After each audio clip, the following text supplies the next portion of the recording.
Hey guys, this is Woodworker Royer, and I'm back. This is going to be kind of part 2 of 3 of the scroll saw video. So, I already got these apart, and as you can see, that is a TAM bearing. I don't know if that's a brand, I assume so, but it is an LM 11710.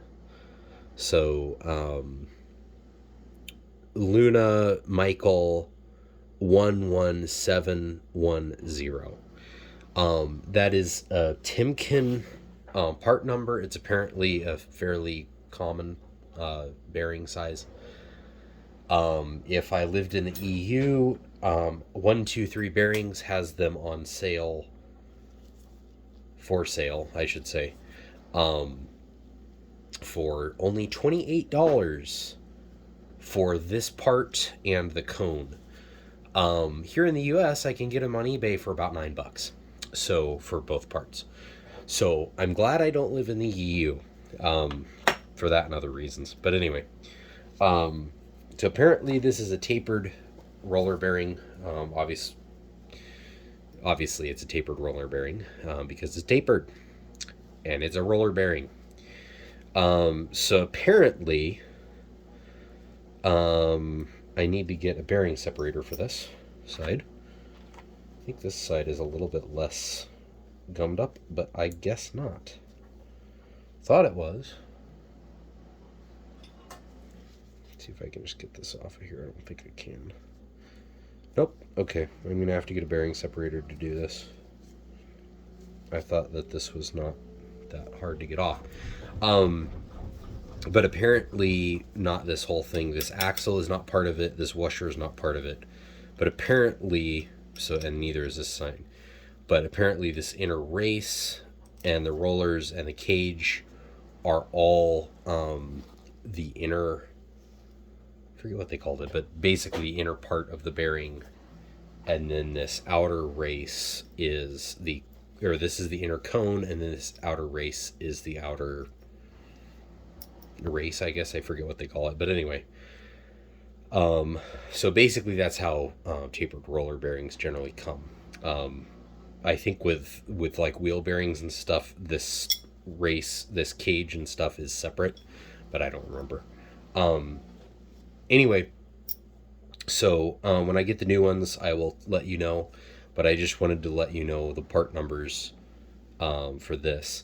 I will actually take this off and I'll show you the part numbers, which should be on the back of this. I kind of think it's stupid that they didn't put it on the front here where you could see both of them at the same time. But apparently that's not how they wanted to do things. So, get my bearing separator here. Move this thing out of the way. Move this stuff out of the way. Scoot that out of the way. And so this is a bearing separator. It's kind of overkill size at this point for what we're wanting to do here. So I'm going to take it apart and I'll show you what we do want to do with it. So we want this thing to be up further. I think we're going to have to take this all apart here. Do we? I don't remember. I think we do. Yeah. So this part that's got a male and a female end, that is just an extension. You want this part that's got 2 male ends. Because you need one to hold this piece on, and then you need the other side to go in this bottom, whatever this thing is called, clamshell, I've heard people call it. I don't know if that's what it's supposed to be called, but really nobody knows what any of this stuff is actually called on the internet, as far as I can tell. which I think is kind of funny. And again, one of these days, I did a kind of a mention of this in one of my videos recently. I don't know if I published it or not, but I did a mention of this, and I said that I was planning on someday like actually upgrading the hardware on this. Maybe replacing all of this stuff with all thread. I haven't done that, obviously. Don't know if I will, but we'll see. So basically what this does is it slides. This is a washer, and I think what I'm going to do is like this. I think I can do that. I don't even need to use the separator part of this thing. So basically I put it in here with that shaft sticking down, and I'm going to push down. This is basically like a shop press, or one of those hydraulic presses that they use for like bearings and bushings and all that stuff. It's a miniature version of that that's hand crank, basically. So I'm going to take these splitter things, push them towards the middle of that, not all the way because it's got set like steps on the thing, on the part, so I don't really want to like get stuck in one of those and then just be destroying it. Tighten this down. Again, it doesn't have to be like super tight or anything. Check that I'm around where I need to be on this. Actually means I can tighten this a little bit more. And again, it doesn't need to be like super tight, it just needs to be like held there to some extent. So that's there, and then this comes down, and you do want this to be somewhat centered. I don't even know if these like nuts and stuff need to be like tight. I tighten them to some degree anyway, just because, but I don't think that it's strictly necessary.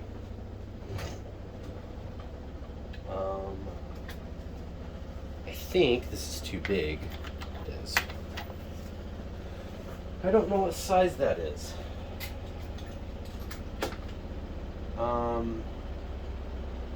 If that's too big, that's a 19 millimeter, isn't it? Yeah, it's 19 millimeter.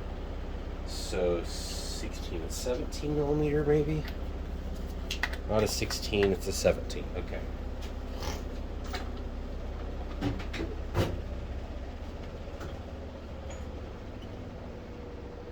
Ratchet.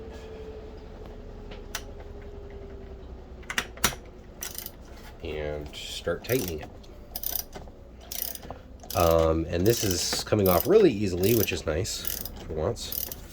Lately I've been having a lot of trouble getting bearings to come out easily, and ruined several other bearing pullers. So that just popped right out of there.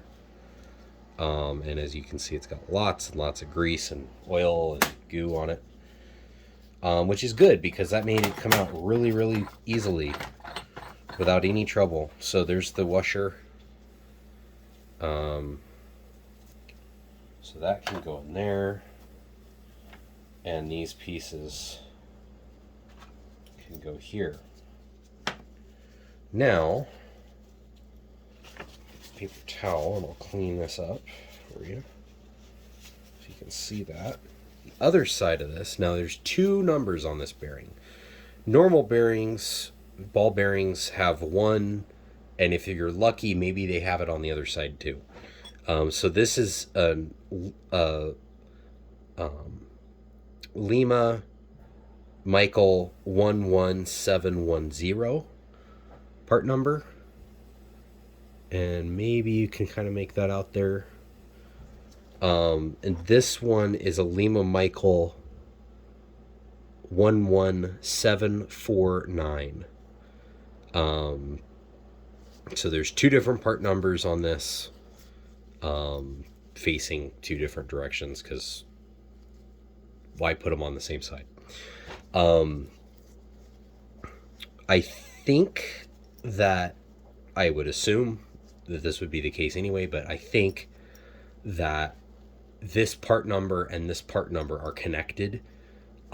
If you bought this one, it would probably come with this, and vice versa. From everything that I saw looking this number up, because I didn't know that there was a secondary number, it was all connected to this number as well. It was like a package deal. You get both things. So I wanted to make sure that this was indeed the correct number, and that it wasn't some, weird thing that Delta did where it's like, oh yeah, we got this one, but we got this other weird bearing that doesn't fit that. It's not quite the same thing for whatever reason. So happily, it's the normal combination. And I'll put these numbers down in the description of this video and the original part 1, so that you know what to look for. These numbers are not in the Delta manual. They have an actual Delta part number that is not this number. So that's kind of dumb in my opinion, but that's how they did it. So what can you do?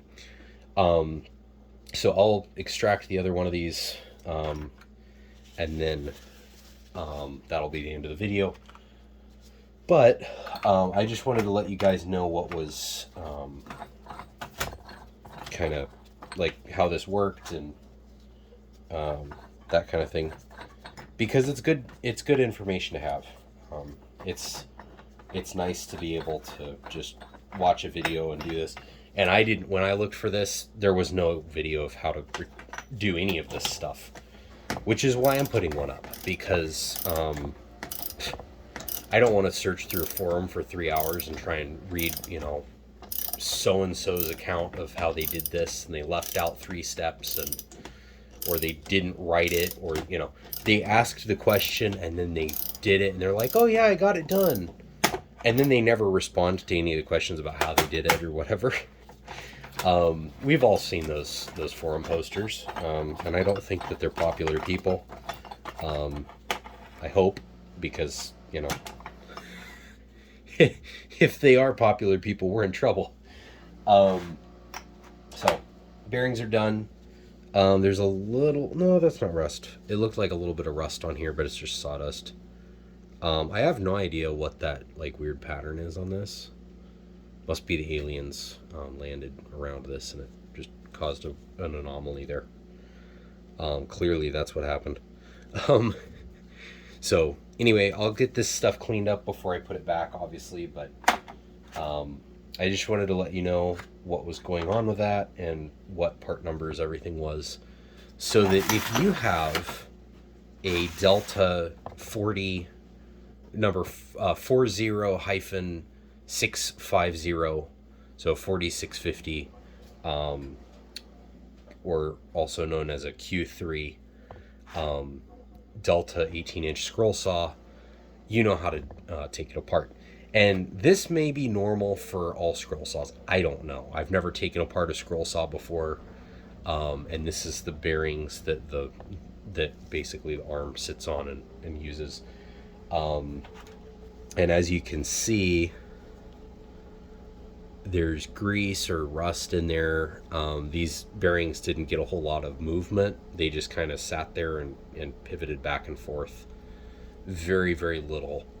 I have a feeling there is a definite detents where these were wearing. I don't know. I haven't cleaned this up, so I don't know if that is the metal is actually there's detents, or if it's just the grease that kind of built up around it and the grime and everything that got in these. So I'll have to figure that out, but I'll let you know, and then I'll show putting it all back together when I'm done with it. But it's actually a really interesting dive into this. I'm gonna call a bearing company tomorrow, and I'm gonna ask them if these are the best thing to put back in this or not. I would guess that that's the case, but I'm gonna ask them about it, because I'm wondering if a ball bearing would be better. I would think that this would be better because it's got more surface area and there's not really like a side to side movement at all. Although really with a table saw there's not either, so I don't know. I'll ask them and I'll see what they say, and then I'll probably put that in part 3. So part 1, by the way, is just taking apart the saw and getting it into this. Part 2 is just taking these apart and explaining what I'm explaining right now. Part 3 will be something else, probably the explanation of what these bearings are for and why they picked tapered bearings instead of ball bearings, and maybe also an update on whether I've ordered them or whether I'm just going to get a normal ball bearing or something like that. So I will let you know. I may just have part 3 be the answer to that question of why they chose these and cleaning this stuff up, getting it ready to go back in the saw. And then part 4 would be actually putting the new bearings in the saw, or just showing I'm done, I did it and whatever. So we'll see what part 3, and if there is a part 4, what they turn out to be. But just so you know, this is the manual. And yes, I'm getting it all greasy, but I don't care. The part numbers in this for the bearings, it's number 41 and number 46.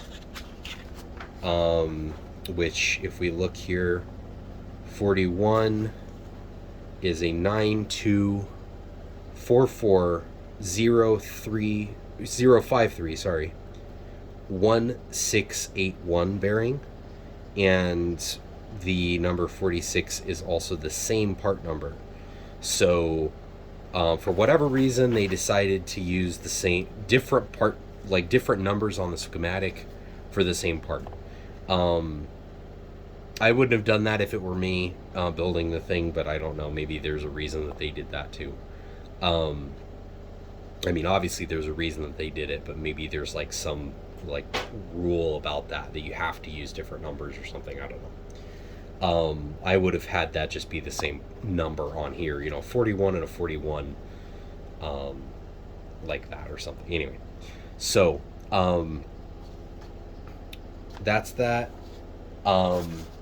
That part number, by the way, is not available through any of the part number for the bearing is not available through any of the parts houses that I looked at looking for these, which is why I decided to just take it apart and look at the bearings, hopefully finding what we did find, which is actual bearing numbers on them. Because Delta, I don't even know if they offer parts for these at all. And none of the parts houses that I looked at offer parts for these saws anymore. Outside of, weird parts, I'm trying to think. I know that there's, on eBay, there used to be one of these arms for $80, which, I mean, this whole saw and stand cost $80 when I bought it. So I'm not really wanting to buy that, and I don't need it, so there's no reason to. But that was kind of, a weird thing. It's just the arm. Why would that be the thing? There was only one of the little spring mechanisms that goes in here. I don't even know where it is. I think you've got it on a different page. I don't know. Yeah, they don't. I'm not sure where it is.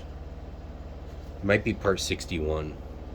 In any case, there was a part that I needed when I bought this because it was broken off. And I only found 2 on eBay. There's 2 parts with one purchase. And then there was something else I needed. I forget what that was, but those 2 parts that I was looking at were literally the last 2 on the internet that I could find in stock.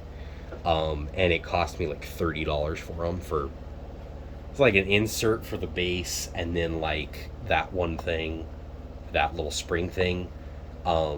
which is absurd. There's no way that that's actually $30 worth of material. It's just because it's an antique saw, and like barely antique too. Um, it's an antique saw. It's not made anymore, and so we can charge a premium for parts. So that's the whole story with that thing. But anyway, hope you guys found this helpful. I'll put a link to this manual in this video and in part one, and a link to not a link to the bearings, but numbers for the bearings in case you want to do this same job, because this is an important thing to have out there for information, because you may not know how to remove the bearings. I didn't know how to remove the bearings. I just had to like kind of trial and error it. I looked at this. I'm like, well, they're in there. This schematic is terrible, by the way. It doesn't show how these actually go into the like where they live. They just kind of show that they're there. So I just had to like kind of go for it, and I hope that these come out. Happily, the outer races for these aren't like pressed in there, because I wouldn't have had to wait to get them out. The only reason that they were able to come out is because they were loose. I don't know if that is a normal thing. These don't look like they really have any real wear on the outside, so I don't think that they were like just wallering out the holes. But that's possible. Maybe these aren't supposed to be just loose in there. I mean, they weren't really loose, but it was like just kind of, you could push them out. But I'm glad that they were loose to some extent, because there's no way I was taking them out otherwise. But anyway, so hopefully they are supposed to be loose, and hopefully yours are if you need to do this, because I don't know how to remove them otherwise. Yeah, I think you'd need some sort of specialized tool that I certainly don't have. But anyway, so good luck with this if you're doing it, and I will see you in the next part of this, hopefully with new bearings, and hopefully successfully installing them. So and also hopefully with the information about why they used a tapered roller bearing instead of a ball bearing in this. So I will do some research on that, and then when I come back, hopefully we'll be putting them in. So have a good day, and I hope you liked the video. This is a little bit different than what I normally do. I don't normally go into this much depth with like information about this stuff, especially not giving it to you, but usually I just talk about it and I don't put it in the video. But I think that this is really something that is important for the community to have. Even if you don't have a scroll saw like this, this can help you understand how it works, and it can also help you maybe understand how your saw works, or have a better idea of what to look for and what to expect when you're taking it apart, as opposed to being like me, where I just kind of had to wing it and hope that I could figure out how to take it apart,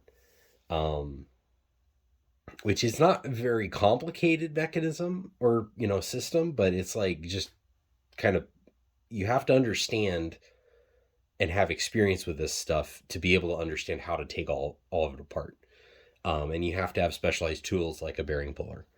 And this is one of the situations where maybe a small 3-jaw puller would be useful. I had to use a hammer, a slide hammer with an internal puller here, which admittedly is complete and utter garbage, but it got the job done, so I can't really complain about it too much. I can definitely complain about it, but I can't complain about it too much because it did actually work, albeit kind of terribly. So shout out to Harbor Freight for a good bearing puller, and shout out to Harbor Freight for a very mediocre, I hope, slide hammer kit, with really a bad design on this thing, because that just doesn't really do much more than that. It'll open further than that, but it doesn't lock further than that. So it's kind of stupid. And I may take that apart and fix that problem. It's not a hard thing to fix. It's just that they didn't design it well. But anyway, hope you guys have a good day. And this is Woodworker Royer out. Oh, and by the way, this video is not sponsored by anybody. This is just me and my tools that I've bought with my own money. I'm just giving Harbor Freight a hard time for that really, really not good slide hammer. But I mean, a lot of their tools, like their picks and stuff, I used that with this. I used their bearing puller with it. It worked fine. A lot of their stuff is fine. It's just like this slide hammer, this one tool on the slide hammer. It's not even the whole slide hammer. The slide hammer works fine. You know, it's kind of, it hammers. You know, it's just the attachment on the slide hammer that's terrible. And it's just, I don't even know why, because it's like, it doesn't have to be. It's just because they were so cheap building it, you know, like, I understand it's a cheap tool, but like, guys, come on, you know, do a better job. But anyway, yeah, so not sponsored by anybody except myself. And by that, I mean, I bought the tools myself, so it's kind of sponsored by me. I don't even have any merch to like give you guys, but if you want to support the channel, let me know in the comments, and I may be able to set up a Patreon or something like that. But as of now, I don't have that, so I guess just like, comment, and subscribe, and then let me know in the comments if you want to do more than that, and I can see what I can do about that. But anyway, have a good day. I hope the video was helpful to you, and I will see you in the next one. This is Woodworker Royer out.